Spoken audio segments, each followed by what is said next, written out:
नमस्कार साथियों। तो आज हम पढ़ेंगे ऊतक के बारे में, यानी कि टिश्यू। क्या होता है टिश्यू? टिश्यू की परिभाषा लेते हैं सबसे पहले। सब परिभाषा तो उसमें लिख रखा है कि कोशिकाओं का एक समूह जिसमें कोशिकाओं की संरचना तथा कार्य एक समान होते हैं, ऊतक कहलाते हैं। कोशिकाओं का एक समूह, आपने देखा होगा पिछले लेसन में पढ़ा है हमने कोशिकाओं के बारे में। पिछले जो वीडियो आई है अपनी, उसमें हमने यही तो पढ़ा है कोशिकाओं के बारे में। कोशिका क्या है, क्यों है, ठीक है, किसने खोज की थी कोशिका की? रॉबर्ट हुक ने 1665 में, ठीक है। तो कोशिकाओं का एक पूरा समूह मिलकर क्या बनाता है? ऊतक बनाता है। परिभाषा क्या है इसकी? कोशिकाओं का एक समूह जिसमें कोशिकाओं की संरचना तथा कार्य एक समान होते हैं, ऊतक कहलाते हैं। बहुत सारी कोशिकाएं, ये इधर देखते हैं। एक कोशिका, दो कोशिका, तीन कोशिका, चार कोशिका, पांच कोशिका, 6, 7, 8, 9, 10, ये बहुत सारी कोशिकाएं मिलकर एक ऊतक का निर्माण करती हैं। परंतु उनकी संरचना समान होनी चाहिए। संरचना, स्ट्रक्चर, उनका ढांचा कैसा होना चाहिए? समान होना चाहिए। उनकी संरचना तथा कार्य, उनकी संरचना तथा कार्य दोनों समान होने चाहिए। क्या कहलाता है? ऊतक कहलाते हैं। इसके बाद में पहला पॉइंट, ऊतक का अध्ययन ओतिकी यानी हिस्टोलॉजी में किया जाता है। अगर हम ऊतक पढ़ रहे हैं तो किसका अध्ययन कर रहे हैं? ओतिकी का, यानी हिस्टोलॉजी का। ठीक है, पहला पॉइंट। दूसरा पॉइंट है, ऊतक शब्द का सर्वप्रथम प्रयोग बाइकोट नामक वैज्ञानिक ने किया। जो शब्द है ये ऊतक, ये जो शब्द है ऊतक, इसका जो पहला प्रयोग जिसने नाम लिया है इसका, कौन था वो? बाइकोट। कौन था? बाइकोट। तीसरा पॉइंट चलते हैं हम, हिस्टोलॉजी यानी कि ओतिकी। हमने अभी ऊपर पहले पॉइंट में देखा है कि ऊतक का अध्ययन ओतिकी में किया जाता है। ठीक है, तो ये ओतिकी जो शब्द है, इसका प्रयोग किसने किया फिर? तो इसके बारे में देखते हैं। ओतिकी यानी हिस्टोलॉजी शब्द का सर्वप्रथम प्रयोग मेयर नामक वैज्ञानिक ने किया। किसने किया? मेयर नामक वैज्ञानिक ने किया।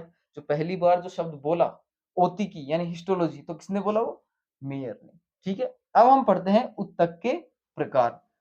ऊतक मुख्यतः दो प्रकार के होते हैं। ऊतक मुख्यतः कितने प्रकार के होते हैं? दो प्रकार के होते हैं।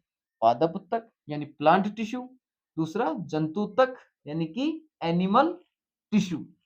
ठीक है, पहला ऊतक कौन सा है? पादप, और दूसरा जंतु यानी प्लांट और एनिमल। ठीक है, अब हम पढ़ते हैं ऊतक के प्रकार के बारे में।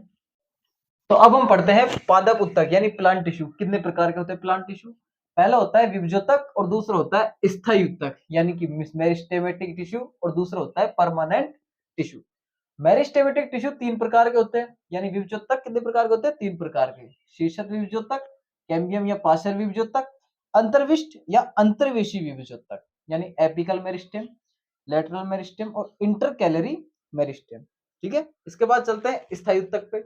स्थायी ऊतक दो प्रकार के होते हैं, सरल स्थायी ऊतक और जटिल स्थायी ऊतक यानी simple permanent tissue, complex permanent tissue. सरल स्थायी ऊतक तीन प्रकार के होते हैं, मृद ऊतक, स्थूल कोणोत्तक और दृढ़ ऊतक यानी पेरेन्काइमा, कोलेनकाइमा, स्क्लेरेन्काइमा। इसके बाद चलते हैं जटिल स्थायी ऊतक पे। ये कितने प्रकार के होते हैं? दो प्रकार के होते हैं, दारोत्तक जिसे हम जाइलम भी कहते हैं, दारोत्तक यानी जाइलम, और अधोवाही यानी फ्लोएम। कितने प्रकार के होते हैं? दो प्रकार के, दारोत्तक यानी जाइलम और अधोवाही यानी फ्लोएम। तो पादप उत्तक कितने प्रकार के होते हैं? दो प्रकार के। विभजोतक तीन प्रकार के होते हैं, स्थायी उत्तक दो प्रकार के होते हैं, सरल स्थायी उत्तक तीन प्रकार के होते हैं और जटिल स्थायी उत्तक दो प्रकार के होते हैं। अब हम पढ़ेंगे जंतु उत्तक के बारे में। तो अब हम देखते हैं जंतु उत्तक के बारे में कि जंतु उत्तक कितने प्रकार के होते हैं। जंतु उत्तक चार प्रकार के होते हैं मुख्यतः। पहला होता है एपिथेलियम उत्तक, एपिथेलियम उत्तक। दूसरा होता है संयोजी उत्तक, तीसरा होता है पेशी उत्तक और चौथा होता है तंत्रिका उत्तक। पहला होता है एपिथेलियम, एपिथेलियम टिश्यू। दूसरा होता है संयोजी उत्तक, कनेक्टिव टिश्यू। तीसरा होता है पेशी उत्तक, मस्कुलर टिश्यू। और चौथा होता है तंत्रिका उत्तक यानी नर्वस टिश्यू। इन सब में एक इंपॉर्टेंट बात है कि सिर्फ जो पेशी उत्तक होता है वो तीन प्रकार का और होता है आगे। तो पहला कौन सा है पेशी उत्तक में? रेखित पेशी उत्तक यानी स्ट्राइड्ड म्यूकस टिश्यू। दूसरा है आरेखित पेशी उत्तक यानी नॉन स्ट्राइटेड मस्कुलस टिश्यू। और तीसरा है हृदयक पेशी उत्तक, कार्डियक मस्कुलस टिश्यू। तो अब हम जितने भी उत्तक लिखाए हैं प्लांट टिश्यू के, जो पहले लिखवाए थे पिछली, अभी थोड़ी देर पहले, पादप ऊतक के बारे में, उन सभी के जो प्रकार पढ़ाए थे, उनकी परिभाषाएँ, जो भी जानकारी है उनके बारे में, वो हम पार्ट 2 में देखेंगे। धन्यवाद।